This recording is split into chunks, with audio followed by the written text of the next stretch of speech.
भाइयों और बहनों,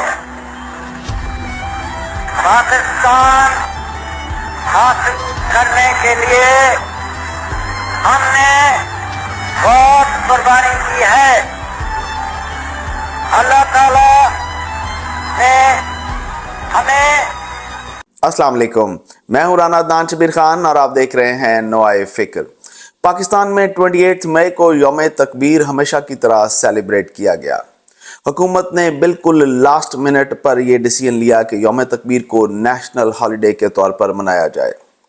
शेख मुजीबुर रहमान प्लस कैदी नंबर 804 और उनकी अमेरिका से ऑपरेट होने वाली मक्ती बाहनी यानी उनके झूठ के बयानिए बनाने वाली फैक्ट्रियां वो जो कि खान के हुक्म से ऑपरेट करती हैं फौरन एक्टिवेट हो गई। उनका पहले तो हदफ सिर्फ ये था कि मुल्क में ये बहस चलाई जाए, एक कन्फ्यूजन क्रिएट की जाए कि पाकिस्तान को न्यूक्लियर स्टेट बनाने का असल सेहरा किसके सर जाता है। Bhutto Sahab, Nawaz Sharif, general Zia, doctor Samar Mubarak, doctor Abdul Qadeer Khan and so on.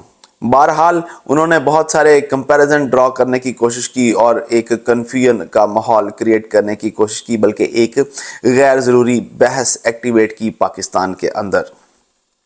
मगर फिर उनको हुकूमत का लास्ट मिनट यानी छुट्टी मनाने का डिसीजन मिल गया और वो उस पर प्ले करने का मौका भी उनको मिल गया।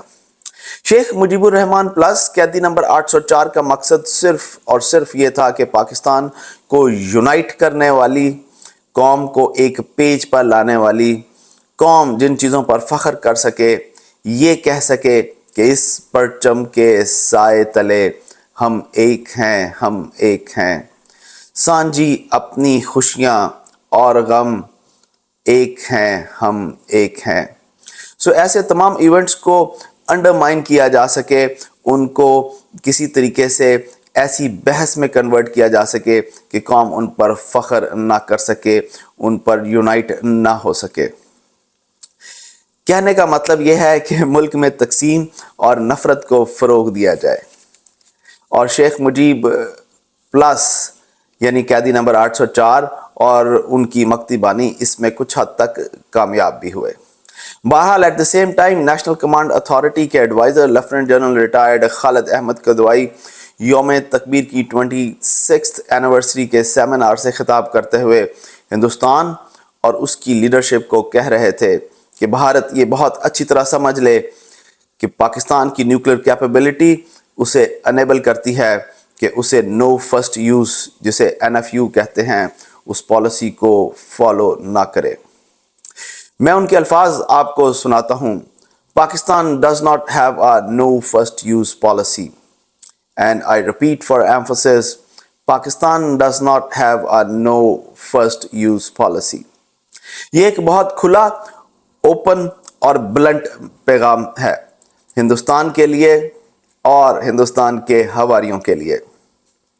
उन्होंने मजीद कहा, The Indian gang who leadership may like to think about it, there should never be a doubt in anyone's mind, friend or foe, that Pakistan's operational ready nuclear capability enables every Pakistani leader the liberty, the dignity and the courage to look straight into the eyes of Indian and never blink। General Kidwai ये पैगाम सिर्फ हिंदुस्तान को ही नहीं दे रहे थे, बल्कि हर उस शख्स को दे रहे थे जो ये समझता है कि शेख मुजीबुर रहमान प्लस कैदी नंबर 804 जो इस मुल्क को कमज़ोर समझते हैं और ये बयानियाँ बनाते हैं कि आज खुदा न खास्ता 1971 वाले हालात हैं और आज का शेख मुजीबुर रहमान प्लस और उसकी मक्ती बाहनी अपनी हुकूमत बनाने के लिए किसी भी मेजर इंडियन असॉल्ट को वेलकम करेंगे अपनी सो कॉल्ड हकीकी आज़ादी के बयानियों के सपोर्ट में। तो ये उनकी गलत फहमी है। इस परचम के साए तले हम एक हैं, हम एक हैं। मैं आपसे इजाज़त लूँगा। अल्लाह आप सबको आसानियाँ नसीब फरमाए और आसानियाँ तकसीम करना नसीब फरमाए। अस्सलाम वालेकुम।